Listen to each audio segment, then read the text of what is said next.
Nah, baik Ananda, untuk memulai pembelajaran kita pada hari ini, silakan Ananda berdoa kepada ketua kelasnya, pimpin temannya untuk berdoa. Siap, gerak.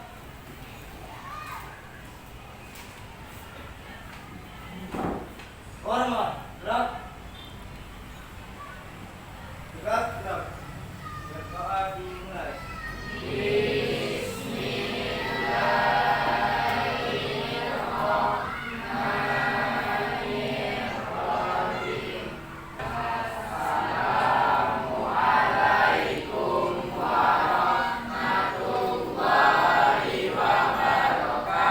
Waalaikumsalam.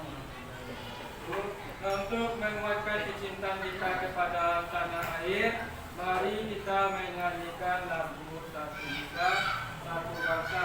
Silakan kepada Ananda untuk berdiri.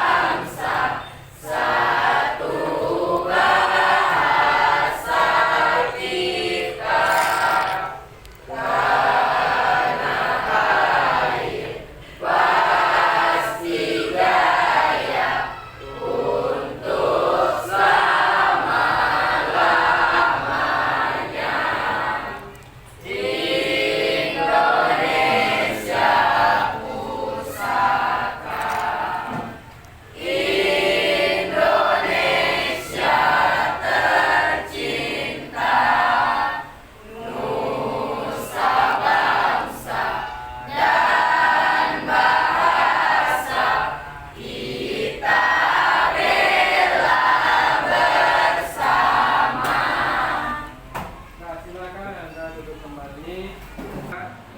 Amini Nazira. Asda Fajra. Bagaimana kabarnya Asda Fajra? Alhamdulillah baik Pak. Ibadahnya bagaimana kemarin? Baik Pak. Alhamdulillah sudah dekat. Fania Mahaman Ibrahim. Nah, bagaimana kabarnya Fania? Ibadahnya bagaimana Fania? Kemarin alhamdulillah.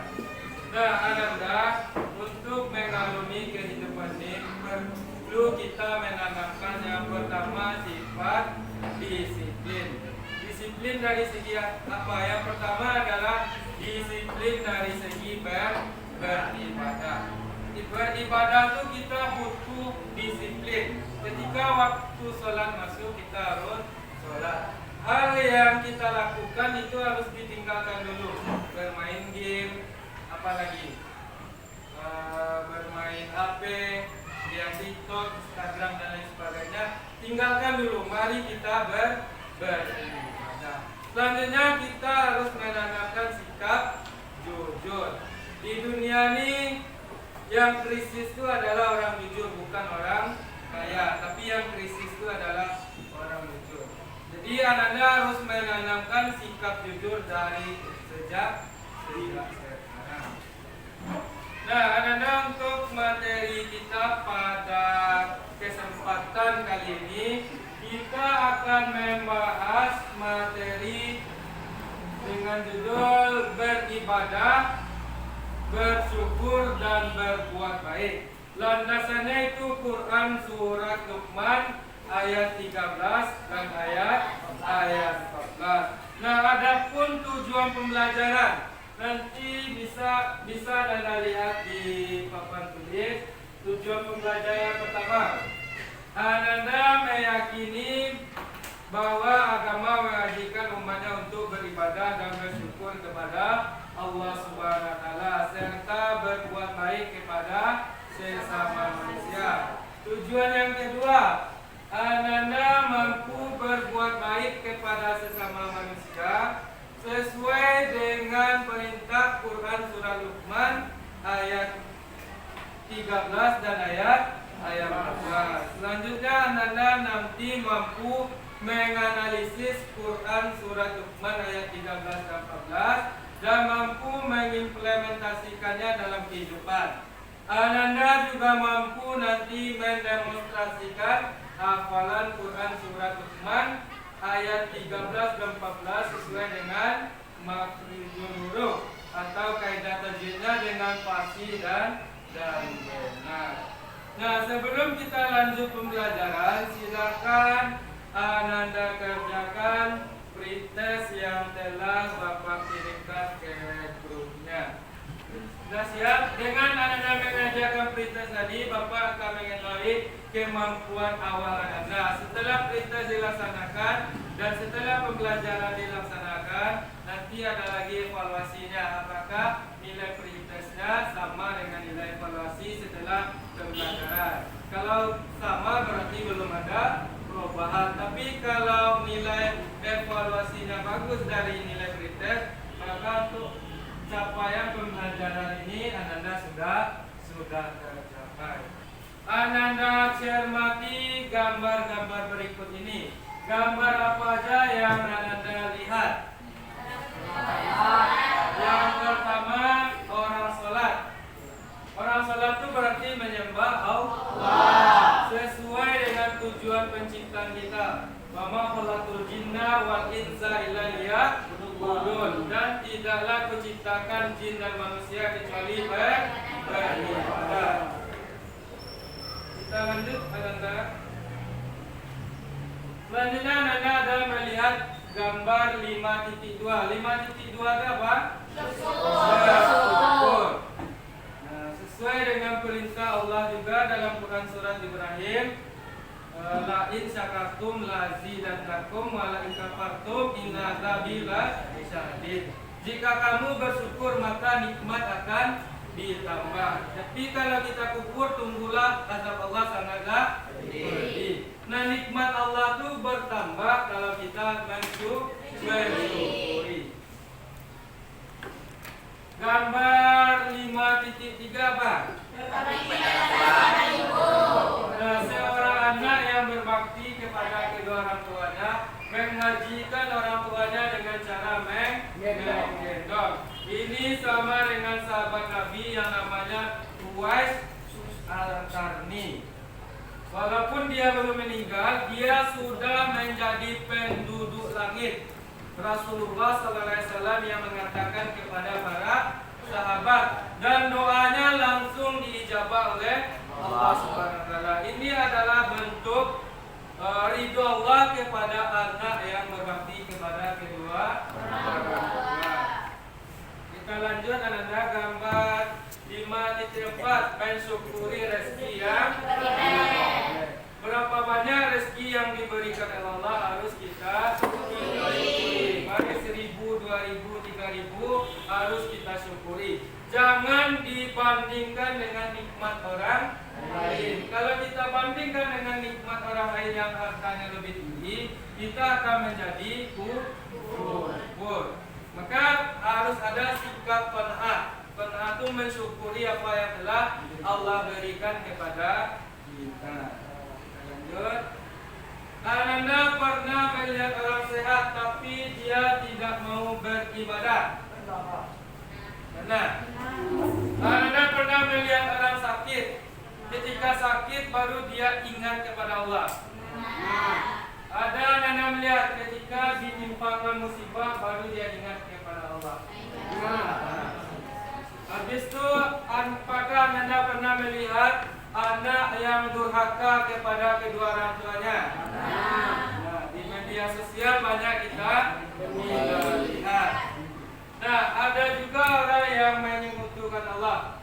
Zaman sekarang banyak peramal. Apakah Anda pernah melihat orang yang melakukan meramal? Ada kita lihat di televisi yang meramal nasib seseorang. Nah, ada kita lihat tak orang yang bisa memindahkan hujan? Bisa. Nah, apakah itu dibenarkan dalam agama kita atau? Nah, peristiwa-peristiwa yang Pak sampaikan tadi, apakah dibenarkan atau tidak? Nah, nanti Anda diskusikan, nanti LKPD-nya Bapak kasih. Kita lanjut dulu mentadaburi. Landasan kita adalah Quran surat Luqman ayat 13 dan ayat 14. أعوذ بالله من الشيطان الرجيم بسم الله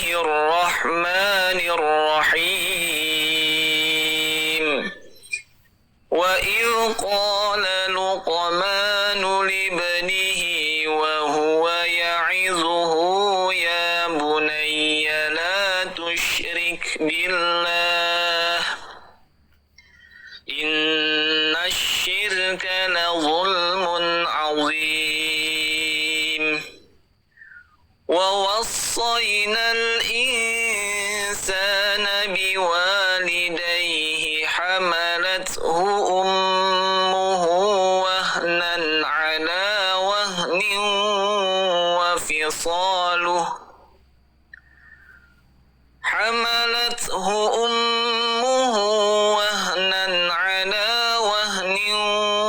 وفصاله في عامين أن اشكر لي ولوالديك إلي المصير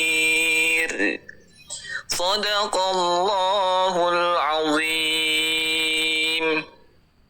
Nanti ini harus Anda baca sesuai dengan tajwidnya. Nah, untuk beberapa tajwidnya coba kita klarifikasi.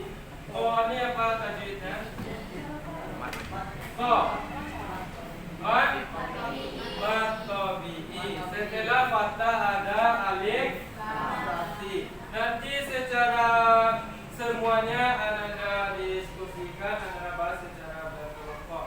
Nah, sekarang Anda diskusikan secara berkelompok isi kandungan Quran Surat Luqman ayat 13 dan 14 sekaligus nanti Anda mencari tajwidnya. Nah, habis itu Anda kaitkan tadi dengan peristiwa yang Bapak sampaikan. Nah, ini kan ada perintah kita menyembah Allah. Kita melihat ada orang sehat tidak mau menyembah Allah. Nah, ketika sakit baru menyembah Allah. Kita juga melihat ada anak yang durhaka kepada kedua orang tuanya.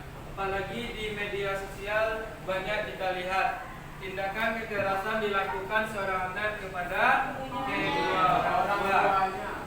Terus di media sosial juga kita sering melihat peramal yang melakukan ramalannya secara online atau menyebarkan hasil ramalannya di media sosial. Apakah Anda percaya hal tersebut? Nanti Anda tuangkan di LKPD dan bagaimana caranya agar kita mengatasi peristiwa tersebut.